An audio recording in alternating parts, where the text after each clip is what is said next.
जय माता दी मित्रों, आज का हमारा विषय है कि भोग पर शक्तियों को चलाने वाले हो जाओ सावधान।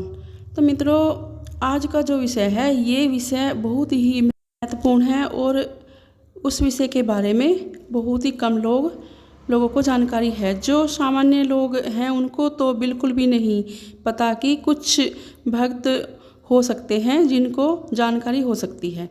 देखिए, आप सब जानते हैं, जब आप परेशान होते हैं और परेशानी में के बाद आप इधर उधर जाते हैं, भक्तों के पास भी जाते हैं, वहाँ जाकर भी आपकी परेशानियों का कोई हल नहीं निकलता और आपको कुछ भोग बताए जाते हैं और आप ये भोग जो है चौराहे पर रख कर आइए, भोग दरिया में डाल कर आइए या फिर शमशान में दे कर आइए या माँ काली की फेरी कीजिए और फेरी में माँ काली का भोग जो है लेकर जाना है। जब भी किसी दरबार में जाते हो या वहाँ पर आपको भोग बताया जाता है, वो भोग क्या होता है और कौन उस भोग को ग्रहण करता है, और जब आप ये भोग लगाना बंद कर देते हो तो क्यों आपका चलता हुआ काम बंद हो जाता है, बनते काम बिगड़ जाते हैं।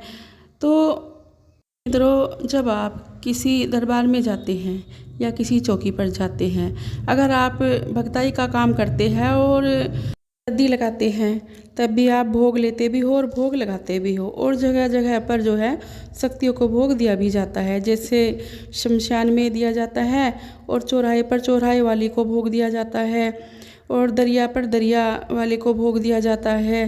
तो शक्तियों को अलग अलग तरीके से भोग दिया जाता है।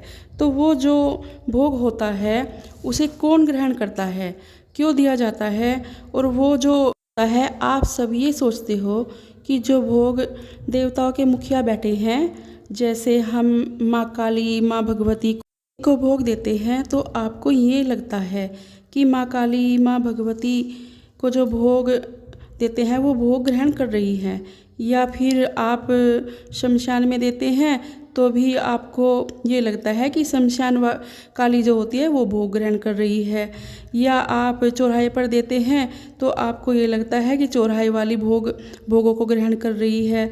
जबकि ऐसा नहीं होता।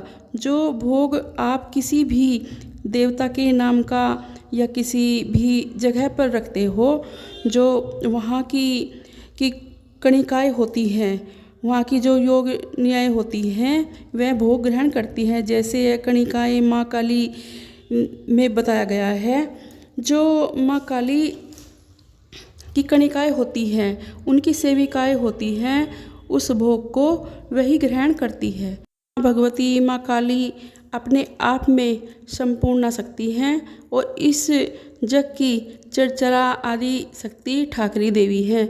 तो जितनी उनकी शक्तियाँ होती हैं, उनके साथ कणिकाएँ होती हैं, सेविकाएँ होती हैं, सेवादार होते हैं, योगनियाँ होती हैं, उनके माध्यम से सारी शक्तियाँ जो है कार्य करती हैं। तो आप जब भोग देते हो, योगनियाँ कणिकाएँ होती हैं, वो आपके ऊपर नज़र रखती हैं कि कौन व्यक्ति किस नाम से, किस प्रकार से और किस प्रकार का भोग दे रहा है। तो वो चीज़, उस चीज़ पर वे जो है अपनी नज़र रखती हैं। जब उनको भोग दे देते हो तो भोग लेकर वे वहाँ से कणिकाएँ और योगनियाँ जो है चली जाती हैं और सब मिलकर उस भोग को ग्रहण करती है। जैसे आपने देखा है, माँ को नींबू का भोग दिया जाता है, और जैसे आपने अपने किसी काम के लिए शनिवार या मंगलवार को नींबू का भोग दिया, फिर जैसे ही आपका काम बन गया, आपने माँ को नींबू का भोग देना बंद कर दिया। जो माँ की कणिकाएँ और योगनियाँ होती हैं, वो देख रही है कि इस व्यक्ति ने जब तक इसका काम नहीं हुआ तब तक तो भोग दिया, और अब इसका काम बन गया तो इसने भोग देना जो है बंद कर दिया। लेकिन वो तो भोग पर चल चुकी हैं और आपने अपने भोग पर उन्हें चला दिया है। तो शक्तियाँ हैं और उन्होंने तो भोग ज़रूर लेना है और आपका जो है कार्य सिद्ध करना है। अगर आप उनको भोग नहीं देंगे तो आपके सारे काम जो है बिगड़ने शुरू हो जाएंगे और बंद हो जाएंगे। आपके घर की सुख शांति जो है ख़त्म हो जाएगी। इसका क्या कारण है? देखिए मित्रों, आपने अपने काम के लिए शक्तियों को भोग दे दिया। जब आपका काम पूरा हो गया, आपने भोग देना बंद कर दिया, तो शक्तियों ने भी आपका काम करना बंद कर दिया। क्योंकि जो कणिकाएँ, जो योगिनियाँ होती हैं, ये जानती हैं कि अब भोग आना बंद हो गया है, क्योंकि आपने उनको भोग पे चला दिया है। तो उसी परिस्थिति में आपका काम भी जो है अटक गया है। तो ऐसी भूल ना करें।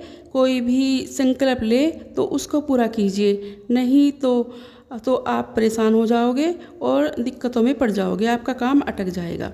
तो भगवान तो भाव के भूखे होते हैं, उनको भाव से चलाइए, उनको जो है भाव से उनका आशीर्वाद पाइए, सच्चे मन से, सच्चे दिल से उनकी पूजा कीजिए, उनकी प्रार्थना कीजिए, उनका आशीर्वाद हमेशा आप पे बना रहेगा। तो मित्रों, ये कुछ जानकारी थी जो मैंने आपको दी है।